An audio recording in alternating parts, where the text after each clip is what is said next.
How to use FIEBING'S leather colors. This is a demonstration for the proper application of FIEBING'S leather colors, which are non-flammable, water-based, penetrating leather dyes.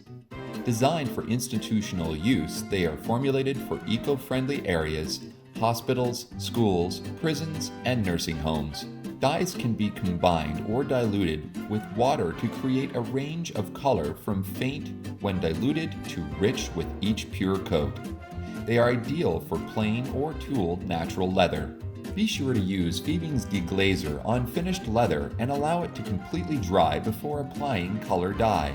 For this demo, we used a smooth piece of natural leather and a figure-carved picture.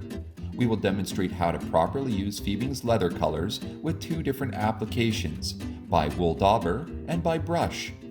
For both applications, we made sure the leather was clean and dry. Our first demonstration is applying a solid coat of leather color dye using a wool dauber, which works well for small projects. Dip the dauber into the dye and then dab it on a piece of paper towel to ensure it does not drip onto the leather. Apply the dye in a circular motion overlapping previous strokes. Quarter turn and repeat. Keep turning and dyeing until there is even coverage. The more coat of dye, the richer the color becomes. Once the leather has completely dried, use a piece of sheepskin wool or clean soft cloth or t-shirt material to buff the surface of the leather to remove any excess pigment on the surface, which creates a clean, smooth sheen, ideal for FIEBING'S top coats, like tan coat, bag coat, or Resolene. Now we will demonstrate how to paint a carved artistic piece with leather colors black dye, using a small brush. We recommend using an appropriately sized quality brush for detail work to get the best results. Transfer the leather color dye from the bottle to a palette with an eyedropper or straw. Dip the tip of the brush into the dye. Then dab the brush on paper towel to prevent overloading the brush and stop drips accidentally falling on your leather. To see what the dye will look like, test it on a piece of scrap leather from the same leather used in your carved artwork.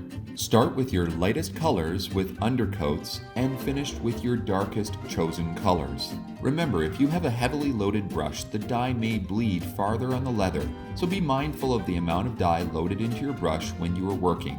Always start dyeing in the center of your chosen area and work up to the edges. You can mix different pure leather colors together to create your own unique colors. Use water to create your desired types of color hues or shades for each color. The more water you use, the lighter the color hue becomes. The darkest hue will be the pure dye without extra water added to it. When you are finished your piece of art, let it dry completely. You can then clean it gently with a clean soft cloth and apply a final finish like FIEBING'S leather sheen, bag coat, or neutral Resolene. This is how you properly use FIEBING'S leather colors. Buy this product directly from FIEBING.com or other FIEBING dealers.